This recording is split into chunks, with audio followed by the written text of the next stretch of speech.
ఇదేమి ప్రభుత్వం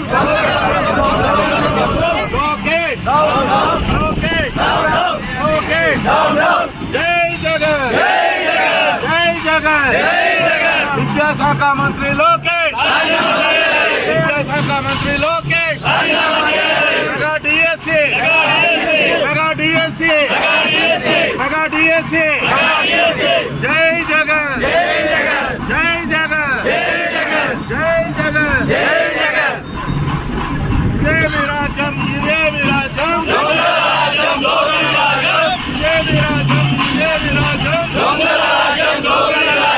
విద్యాశాఖ మంత్రి లోకేష్ విద్యాశాఖ మంత్రి Lokesh mega DSC mega DSC mega DSC జై జగన్ జై జగన్ జై జగన్ జై జగన్ జై జగన్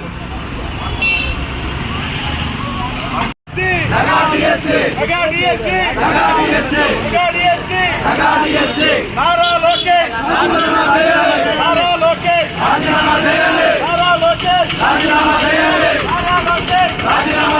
నారా లోకేష్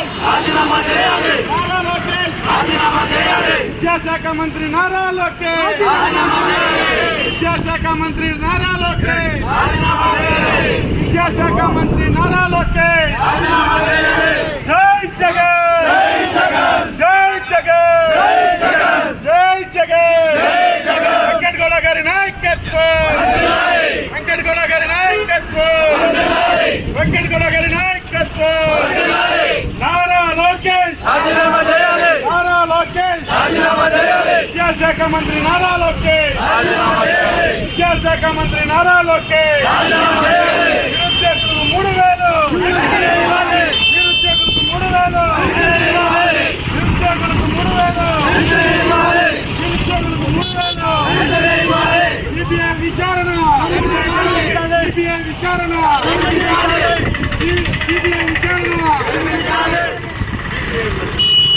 విద్యార్థులకు బకాయిలు విద్యార్థులకు బకాయిలు విద్యార్థులకు బకాయిలు విద్యార్థులకు బకాయిలు విద్యార్థులకు బకాయిలు జై జగన్ జై జగన్ జై జగన్ మెగా డిఎస్సి రాష్ట్ర విద్యాశాఖ మంత్రి లోకేష్ రాష్ట్ర విద్యాశాఖ మంత్రి లోకేష్ రాష్ట్ర విద్యాశాఖ మంత్రి లోకేష్ నిరుద్యోగులకు 3000 వృత్తి నిరుద్యోగులకు 3000 వృత్తి రీఎంబర్స్మెంట్ రాష్ట్ర విద్యాశాఖ మంత్రి లోకేష్ రాష్ట్ర విద్యాశాఖ మంత్రి లోకేష్ జై జగన్ జై జగన్ జై జగన్ జై జగన్ ఇదేమి రాజ్యం ఇదేమి రాజ్యం ఇదేమి రాజ్యం ఇదేమి రాజ్యం రాష్ట్ర విద్యాశాఖ మంత్రి లోకేష్ రాష్ట్ర విద్యాశాఖ మంత్రి లోకేష్ సిబిఐతో విచారణ సిబిఐతో విచారణ మెగా డిఎస్సి మెగా డిఎస్సి జై జగన్ కుటుంబ సభ్యులందరికీ నమస్కారం మీడియా వర్గాలకు కానీ సోషల్ మీడియా ధన్యవాదాలు తెలియజేసుకుంటాను. మాకు ప్రభుత్వం వచ్చినప్పటి నుంచి కూడాను మాకు ఏ విధంగా లబ్ధి పొందడం లేదు. డిఎస్సిలో మనకు అన్ని విధాలా కూడాను మోసం జరిగిందని మనం చెప్పుకోవచ్చు. దీని ద్వారా ప్రభుత్వం ద్వారా మనకు ఏ ద్వారా కూడాను మనకు ఇంకా మేలు జరగడం లేదు. డిఎస్సి ద్వారా అనేక విద్యార్థులు ఉద్యోగ అవకాశాలన్నీ కోల్పోయారు. దానివల్ల లోకేష్ గారు మనకు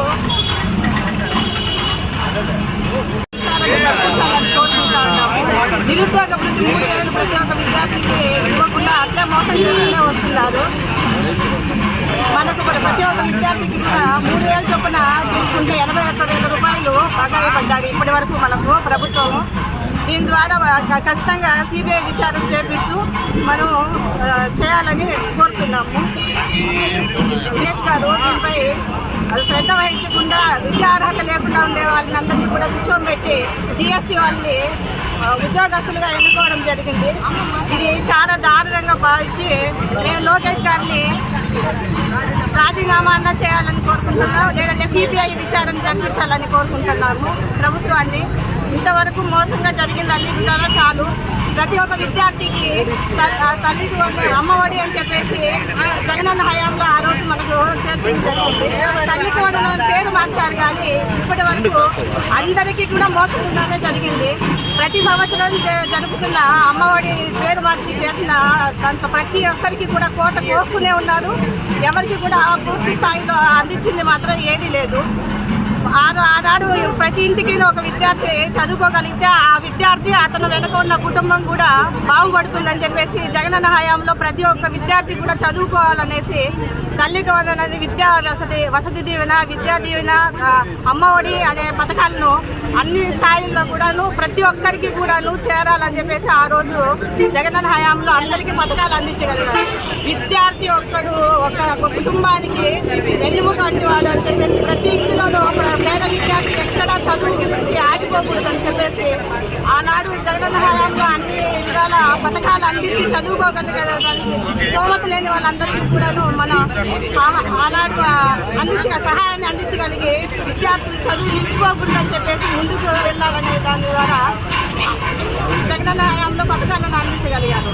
కానీ ఈనాడు మాత్రం పేర్లు మార్చి అన్ని మోసపూరితంగా జరిపిస్తున్నారే తప్ప ఏ ఒక్కరికి న్యాయం అనేది జరగడం లేదు. డిఎస్సి ద్వారా కానీ అన్ని మోసాలు జరుగుతున్నాయి కానీ ఇక్కడ మనకు న్యాయబద్ధంగా ఏది జరగడం లేదనేది మాత్రం తెలియజేస్తున్నాము. ప్రతి ఒక్క విద్యార్థికి కూడా చాలా అన్ని విధాలా కోల్పోయి ఈరోజు నిరుద్యోగ వృత్తి కూడా ఇవ్వకుండా 3,000 విద్యార్థికి నిరుద్యోగ వృత్తి అని చెప్పేసి 3,000 ఇస్తామన్నారు. అది కూడా ఇవ్వడం లేదు ఇంతవరకు కూడాను. ఆనాడు ఉద్యోగులు అవకాశాలు లేకుండా ఉండే వాళ్ళకి సచివాలయాల పేరు మీద పెట్టి జగనన్న హయాంలో అందరికీ కూడాను ఉద్యోగ అవకాశాలు కల్పించి వాలంటరీ వ్యవస్థను పెద్ద స్థాయిలో తీసుకొచ్చారు. ఈరోజు అది కూడాను పూర్తి స్థాయిలో దానికి మూత పెట్టేశారు. ఏ ఒక్క విషయంలో కూడాను ఆనాటికి ఆ ప్రభుత్వానికి ఈ ప్రభుత్వానికి ఉన్న వ్యత్యాసాలు ప్రజలందరికీ తెలుస్తూ ఉంది. డిఎస్సి అన్ని విధాలా కూడా మోసపూరితంగా జరుగుతుందని ప్రజలందరికీ తెలుస్తుంది. జగనన్న హయాంలో జరిగిన పథకాలని ఆలోచించండి, ఈ ప్రభుత్వంలో జరుగుతున్న పథకాలను ప్రజలకు ఏమాత్రం చేరుతుందో అనేది కూడాను అందరూ ఆలోచించాలనేసి కోరుతున్నాం. దీని ద్వారా లోకేష్ గారు ఖచ్చితంగా డిఎస్సి ద్వారా ప్రజలకు మోసం చేశారు కాబట్టి రాజీనామా అన్న చేయాలని కోరుతున్నాము, లేదంటే సిబిఐ విచారణ జరిపించాలని మాత్రం ఖచ్చితంగా కోరుకుంటాం. మీడియా కుటుంబ సభ్యులకి, కార్యకర్తలకి, అలాగే పలానా కార్యకర్తలకి అందరికీ నమస్కారము. ఈ పొద్దు డిఎస్సి చేసి రాపిచ్చి ఉద్యోగాలు ఇస్తాను అనేసి ప్రజలకి మోసం చేసి చంద్రబాబు నాయుడు గారు అలాగే లోకేష్ బాబు గారు వెంటనే రాజీనామా చేయాలని మహిళల తరఫున కోరుకుంటున్నాము. జై జగన్.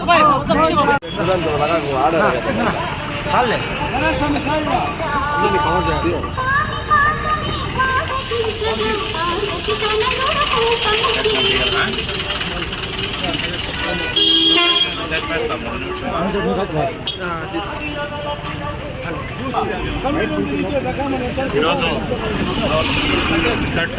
నా తరఫున నమస్కారాలు. ముఖ్యంగా ఇక్కడికి చేసిన మహిళలందరికీ ధన్యవాదాలు తెలియజేస్తున్నాను. ఈరోజు జగన్మోహన్ రెడ్డి అన్న ఆదేశాల మేరకు 3వ రోజు మెగా డిఎస్సి ధర్నాలో పాల్గొంటున్న మహిళలందరికీ మరొకసారి ధన్యవాదాలు తెలియజేస్తున్నాను. ఈ రోజు నా ముఖ్య ఉద్దేశం ఏమంటే మహిళలు ఇంత ఎత్తున వచ్చి పాల్గొనడం. డిఎస్సిలో ఇక్కడికి వచ్చిన వాళ్ళు కూడా చాలా మంది డిఎస్సి రాలేక ఉద్యోగం రాలేక వాళ్ళ పిల్లలు ఉద్యోగం రాలేక చాలా మంది ఈ ప్రభుత్వం ద్వారా అయితే నష్టపోయారు. మెగా డిఎస్సి పైన సిబిఐ విచారణ చేయించాలి, లేకపోతే విద్యాశాఖ మంత్రి నారా లోకేష్ అన్న గారు రాజీనామా చేయాలి. ఇప్పటికే చాలా మందికి నిరుద్యోగ వృత్తి కూడా 3,000 లెక్కన తీసుకున్నా కూడా 81,000 బ్యాలెన్స్ అనేది ఉంది. అదంతా చెల్లించాలని మేము కోరుకుంటున్నాము. చాలామంది విద్యార్థులు ఫీజు రిమెంబర్మెంట్ లేక పేద పిల్లలు, పేద మహిళ పిల్లలు చాలామంది బాధపడుతున్నారు. వాళ్ళ విద్యా భవిష్యత్తునంతా కూడా వీళ్ళు స్పాయిల్ చేస్తున్నారు. సో దీని నుంచి మేము వైఎస్ఆర్సీపీ ప్రభుత్వం నుంచి గట్టిగా పోరాటం, మాకు న్యాయం జరిగే వరకు మెగా డిఎస్సీ పైన ఖచ్చితంగా సిబిఐ విచారణ జరిపించాలి. దీనికి న్యాయం జరిపించాలని ప్రభుత్వాన్ని కోరుకుంటున్నాము. మీరు న్యాయం చేసే వరకు మా ధర్నాలు ఇట్లనే కొనసాగుతూనే ఉంటాయి. మా మహిళల తరఫున ఎప్పుడు మా వైఎస్ఆర్సీపీ పార్టీకి ఎప్పుడు అండగా నిలబడతామని ఈ సందర్భంగా మరొకసారి అందరికీ తెలియజేస్తున్నాము. ధన్యవాదాలు.